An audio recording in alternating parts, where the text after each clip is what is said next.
Hello students, welcome to Toppers village.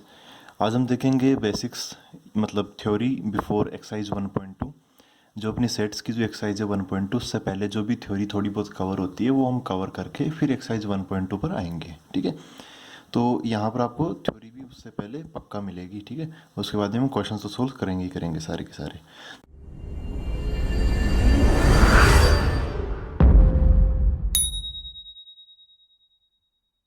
तो देखो, exercise 1.2 में एंटर करने से पहले हम कुछ चीज़ें जान लेते हैं। जैसे एक होता है ना, एक होता है एम्प्टी सेट। ठीक है, एम्प्टी सेट। एम्प्टी सेट क्या होता है, नाम से लग रहा है, इसको हम एम्प्टी सेट या फिर नल सेट या फिर वॉइड सेट भी इसको हम बोलते हैं। ठीक है, इसके ये और नाम है। तो ये क्या होता है, जैसे कोई भी सेट अगर एम्प्टी सेट है तो एक्चुअली उसके अंदर कोई एलिमेंट होगा ही नहीं, है ना, वो खाली होगा, जिसको हम ऐसे फाई भी लिखते हैं। अगर कहीं पे आप ऐसे लिख दो, फाई भी लिख दो और कर्ली ब्रैकेट भी लगा दो, अगर कर्ली ब्रैकेट लगाने हैं तो फिर अंदर कुछ मत लिखना, अगर फाई लिखना है तो फिर कर्ली ब्रैकेट मत लगाना। अगर आपने ऐसा लिख दिया तो इसका मतलब ये नहीं समझा जाएगा कि ये क्या है, एम्प्टी सेट है। ठीक है, इसका मतलब ये नहीं समझा जाएगा कि ये क्या है, एक एम्प्टी सेट। तो क्योंकि इसके अंदर अब एक एलिमेंट आ गया, वो कौन है, फाई। ठीक है, वो कौन है, फाई है। अच्छा, अब एक चीज़ मैं यहाँ पे एक और बताता हूँ जो कि अपने एनसीईआरटी में तो नहीं है, लेकिन कुछ एक्स्ट्रा आपको यहाँ पे ज़रूर देखने को मिलेगा जो कि ज़रूरी है। जैसे एक होता है सिंगलटन सेट, सिंगलटन या सिंगलटोन सेट कुछ भी बोल सकते हो आप। इसके अंदर नंबर ऑफ एलिमेंट्स होता है एक। ठीक है, ऐसे सेट जिनके अंदर नंबर ऑफ एलिमेंट्स कितने हो, एक फिक्स एक एलिमेंट हो, उनको हम क्या बोलते हैं, सिंगलटोन सेट बोलते हैं। जैसे मैं यहाँ पे बोलूँ ए यहाँ पे 1 आ गया, या फिर ए इक्वल टू यहाँ पर समझो कि बी आ गया। ठीक है, तो ऐसे है, ए इक्वल टू जैसे ये खाली आ गया और ए इक्वल टू 1,2 आ गया। ठीक है, तो ये एक सिंगलटोन सेट है क्योंकि इसके अंदर एक एलिमेंट है। ये भी एक सिंगलटन सेट है क्योंकि इसके अंदर एक ही एलिमेंट है। नंबर ऑफ एलिमेंट्स, ठीक है, नंबर ऑफ एलिमेंट्स, एलिमेंट की वैल्यू क्या है ये मैटर नहीं करता, उसके अंदर कितने एलिमेंट होने चाहिए, एक ही एलिमेंट होना चाहिए। ठीक है, ये सिंगलटन सेट हो गया। ये कौन सा है, ये एक एम्प्टी सेट हो गया, फाई है ये खाली। और ये कौन है, ये ना तो एम्प्टी है और ना ही सिंगलटन सेट है क्योंकि इसमें दो एलिमेंट है। ठीक है, तो ये हो गया सही। अच्छा, अब आगे आते हैं। अब देखो, इनके बाद में एक चीज़ और समझते हैं, वो है कार्डिनलिटी ऑफ सेट। ठीक है, इसको ऐसे भी बोल सकते हैं हम, कार्डिनल नंबर ऑफ सेट। एक सेट का कार्डिनल नंबर भी बोल सकते हैं इसको। अब ये क्या होता है, ये इन्हीं से जुड़ी हुई चीज़ है। इसमें क्या होता है कि जो भी कार्डिनलिटी होती है सेट की, वो होती है नंबर ऑफ एलिमेंट्स। ठीक है, नंबर ऑफ एलिमेंट्स कितने हैं वो उतनी उसकी कार्डिनलिटी होगी, सीधा सीधा हिसाब किताब। जैसे इसकी कार्डिनलिटी कितनी है, 1। ठीक है, इसका कार्डिनल नंबर क्या है, 1। इसका कार्डिनल नंबर क्या है, 0। इसका कार्डिनल नंबर कितना है, 2। तो इसको हम एन ऑफ ए ऐसे लिख सकते हैं। ठीक है, ए यहाँ पे वो सेट का नाम आ जाएगा और n for number, number of elements. ठीक है, अच्छा, कई बार इसको हम ऐसे भी लिख देते हैं, ऐसे मोड की तरीके से दो डंडों के बीच में रख देते हैं एक को। कई बार हम सी ऑफ ए भी लिख देते हैं, सी फॉर कार्डिनल। कई बार हम इसको ओ ऑफ ए भी लिख देते हैं। ठीक है, ऑर्डर ऑफ सेट। तो जनरली आपको ये वाला तरीका देखने को मिलेगा बुक्स के अंदर। अगर ये कुछ आता है तो ये पहले से मैंशनड होगा। ठीक है, वैसे अपने एनसीईआरटी में इनकी ज़रूरत नहीं पड़ती, लेकिन जैसे अगर आप जेई मेन की तैयारी करते हो तो वो ये चीज़ कार्डिनल नंबर आपको पता होना चाहिए, टर्म क्या होती है। होती आसान सी है लेकिन पता होना चाहिए, पता नहीं होती जनरली है। ठीक है, तो ये समझ गए होंगे आप कि सिंगलटन सेट का कार्डिनल नंबर कितना होगा, 1। एम्प्टी सेट का कार्डिनल नंबर कितना होगा, 0। अब आते हैं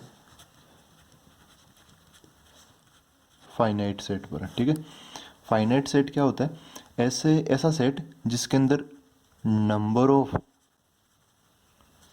एलिमेंट्स क्या हो, फाइनाइट हो। फाइनाइट फाइनाइट को हम कैसे समझ सकते हैं? फाइनाइट मतलब जिनको हम गिन सकें, ठीक है, गिना जा सके, बस ऐसे होने चाहिए। अब जैसे मैं बोलूँ फाइनाइट, नंबर ऑफ एलिमेंट्स क्या होने चाहिए? होल नंबर होने चाहिए। सबसे बेस्ट क्या है? Whole number. होल नंबर होने चाहिए, मतलब 0 हो सकता है, 1 हो सकता है, 2 हो सकता है, 3 हो सकता है, ऐसे करते करते कुछ ना कुछ जैसे 100 हो सकता है, ऐसे है, ठीक है, मतलब कुछ जाके हम रुक जाए, ठीक है। Whole number, fix whole number है, क्या होना चाहिए? फिक्स्ड होल नंबर होना चाहिए। ऐसे होल नंबर में तो बहुत आगे जाएंगे तो इन्फानाइट वगैरह वो सब देखने को मिलेंगे, लेकिन इन्फानाइट नहीं होना चाहिए। क्या होना चाहिए? फाइनाइट होल नंबर होना चाहिए। तो वो क्या हो जाएगा? फाइनाइट सेट हो जाएगा। तो अभी तक क्या है, ये सब फाइनाइट ही है। एम्प्टी सेट फाइनाइट में आ जाएगा, सिंगलटन सेट फाइनाइट में आ जाएगा, ठीक है। अब एक होता है इनफाइनाइट सेट। क्या होता है? Infinite set. इसमें नंबर ऑफ एलिमेंट्स कितने होते हैं? नंबर ऑफ एलिमेंट्स इसमें होते हैं इनफाइनाइट। इसके नाम से ही लग रहा है, इसमें नंबर ऑफ एलिमेंट्स कितने होंगे? इनफाइनाइट। मतलब इतने सारे होंगे, इतने सारे होंगे कि हम गिन ही नहीं सकते, ठीक है। मतलब गिन ही नहीं सकते, इतने सारों से भी ज़्यादा, ठीक है, मतलब बहुत ज़्यादा, बहुत ज़्यादा। मतलब इनफाइनाइट का वैसे कोई हम शब्दों में बयां कर ही नहीं सकते यार, आप सबको पता है इनफाइनाइट को, ठीक है। तो इनफाइनाइट सेट मतलब इनफाइनाइट, बस नंबर ऑफ एलिमेंट्स नगण्य, मतलब अगण्य, जिनको गिना ना जा सके। अच्छा, आगे आगे आते हैं हम। अच्छा, इनके एग्जांपल्स देख लो। फाइनाइट सेट, फाइनाइट सेट के एग्जांपल देखें, जैसे ए बराबर हो गया 1 2 3, ऐसे करते करते 1000 तक या 10,000 तक या लाख तक, ठीक है, ये फाइनाइट सेट हो गया। लेकिन इनफाइनाइट सेट का एग्जांपल, ए बराबर जैसे मैं बोलूँ 1 2 3, फिर डॉट डॉट डॉट छोड़ दिया। अब छोड़ दिया मतलब आगे की तरफ क्या है, कोई इसका एंड ही नहीं है, ठीक है, मतलब ये चलता रहेगा। तो ये एक इनफाइनाइट सेट हो गया। अब जैसे दो, मैं मतलब एक एग्जांपल लेता हूँ, एक एग्जांपल लेता हूँ कि जैसे मैं बनाऊँ सेट ए, है ना, सेट ऑफ ऑल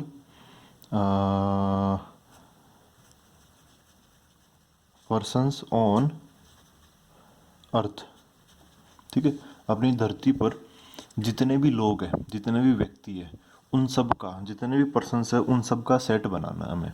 तो ये फाइनाइट सेट है कि इनफाइनाइट सेट है? देखो, मतलब करोड़ों अरबों में तो है लोग, ये बात तो निश्चित है, ठीक है, लेकिन फिक्स है, ऐसा नहीं कि इन्फानाइट है, ठीक है। इन्फानाइट तो बहुत बड़ा नंबर होता है, ये करोड़ों अरबों तो उसके सामने कुछ नहीं होते, ठीक है।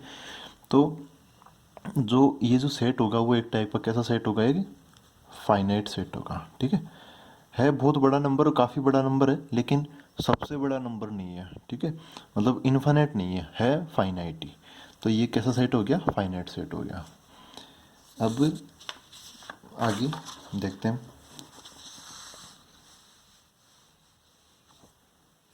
नेक्स्ट आता है एक और टर्म यहाँ पर यूज में ली जाती है, वो है इक्वल सेट्स। क्या है वो? Equal sets.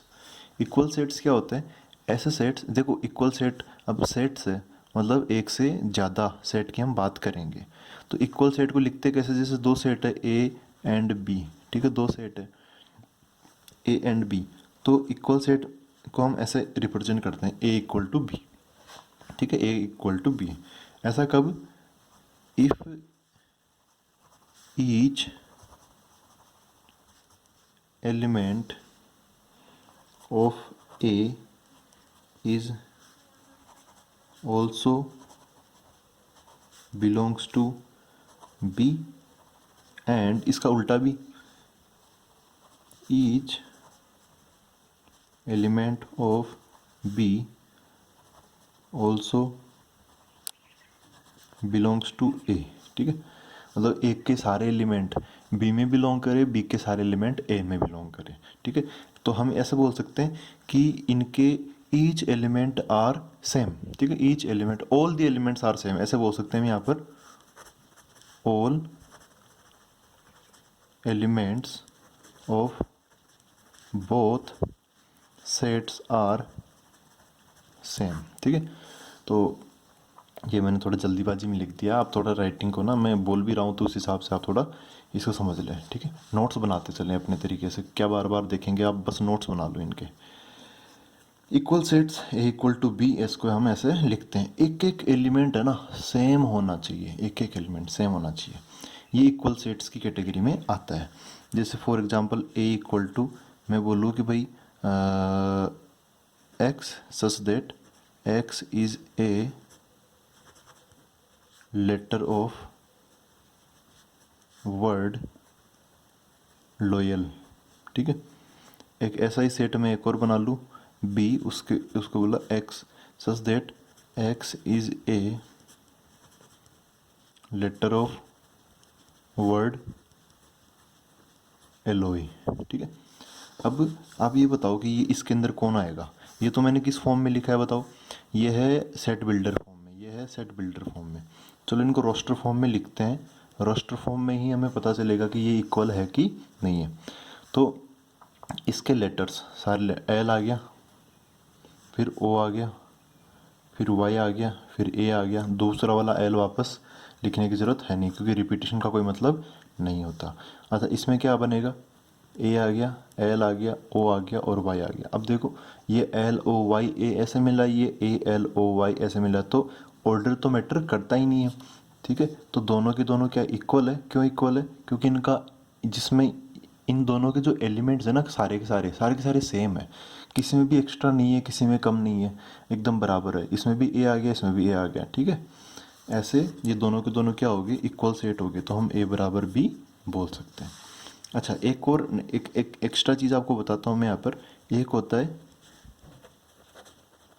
Equivalent set, equivalent sets, ठीक है।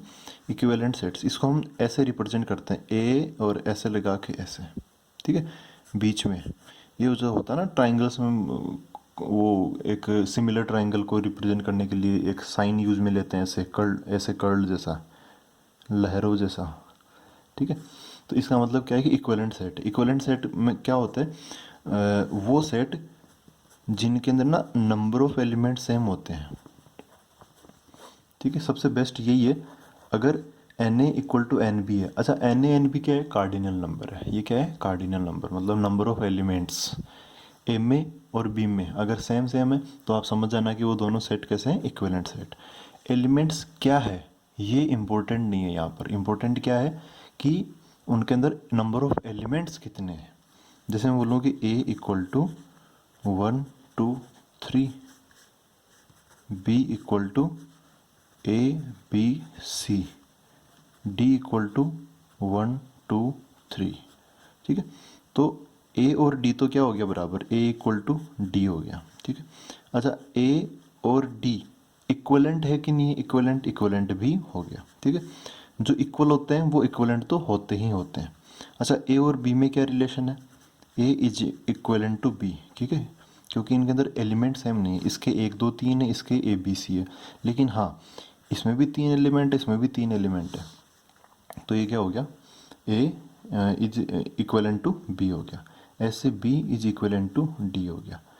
तो जो इक्वलेंट होते हैं, ठीक है, उनका ज़रूरी नहीं है कि वो इक्वल हो भी सकते हैं, नहीं भी हो सकते, जैसे यहाँ पर ए और डी के केस में, ठीक है। लेकिन जो जो इक्वल सेट्स है वो इक्वलेंट तो होंगे ही होंगे, ठीक है। अब हम अगले वीडियो के अंदर एक जो एक्सरसाइज 1.2 है वो कवर करेंगे। Thank you very much.